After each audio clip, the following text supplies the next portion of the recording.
Salut! Papier, crayon, réflexion. À nouveau aujourd'hui, on se pose la question.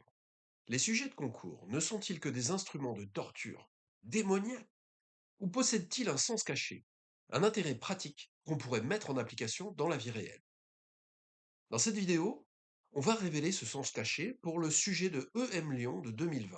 Problème 1, série scientifique, c'est-à-dire l'équivalent de l'option maths approfondie actuelle. Alors, dans une première partie, on va mettre en évidence la question posée derrière le sujet et pourquoi elle peut réellement se poser. Puis, dans une deuxième partie, plus détaillée, on effectuera la correction pas à pas, toujours en commentant l'enchaînement des questions pour expliquer la structure du raisonnement. Alors voilà, dès le début du sujet, on nous dit sur quoi va porter l'étude.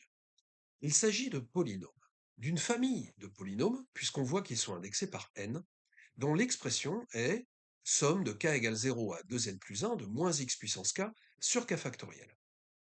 Et on reconnaît le début d'une série exponentielle de moins x.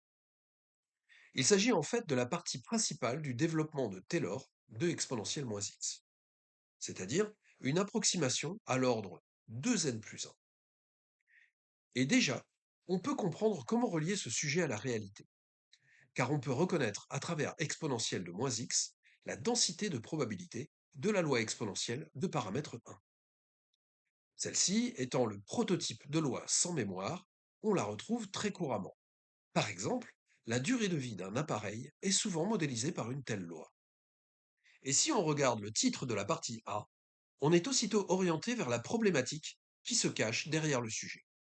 En effet, dans cette partie, on va étudier les racines de ces polynômes. Ce qui est bien naturel, car un polynôme comme Pn de x de degré 2n plus 1 peut avoir entre aucune et 2n plus 1 racines. Or, l'exponentielle étant strictement positive, n'en possède aucune. On voit donc une différence flagrante, voire potentiellement dangereuse, dans les calculs numériques où on utilise inévitablement les approximations de fonctions. Et par exemple, si on doit calculer une probabilité conditionnelle, P de B sachant A, où A est une petite zone qui contient un des zéros indésirables dont on vient de parler. La division de P de A inter B par P de A peut amener des problèmes. On sait déjà qu'une division par zéro peut faire planter tout un programme. Ici, même s'il ne s'agit pas exactement de zéro, la division par des nombres proches de zéro peut amener de grandes fluctuations et conduire à des résultats aberrants. Alors voyons comment le sujet répond à ce problème. Tout d'abord, on va montrer dans la partie A que le polynôme Pn de x ne possède qu'une seule racine en réalité.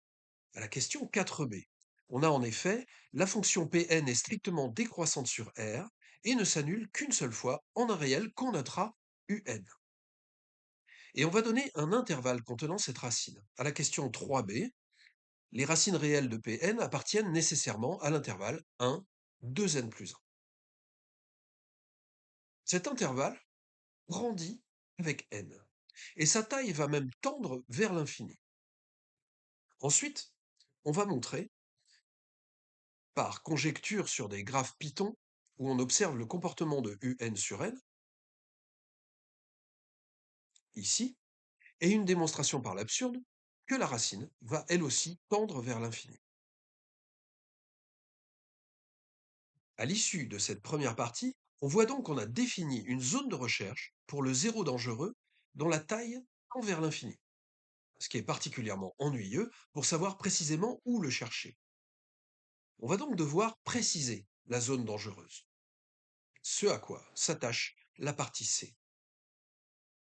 Entre les deux se trouve une partie B, indépendante de la partie A, dans laquelle on met en place des outils qui permettront de ne pas trop encombrer la réflexion, notamment la recherche d'un équivalent pour la racine.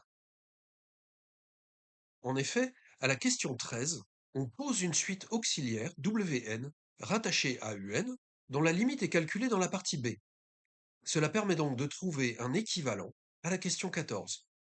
Et cela donne une bonne indication sur l'endroit où se trouvera la racine Un, c'est-à-dire facilitant les calculs de recherche du zéro dans cette zone.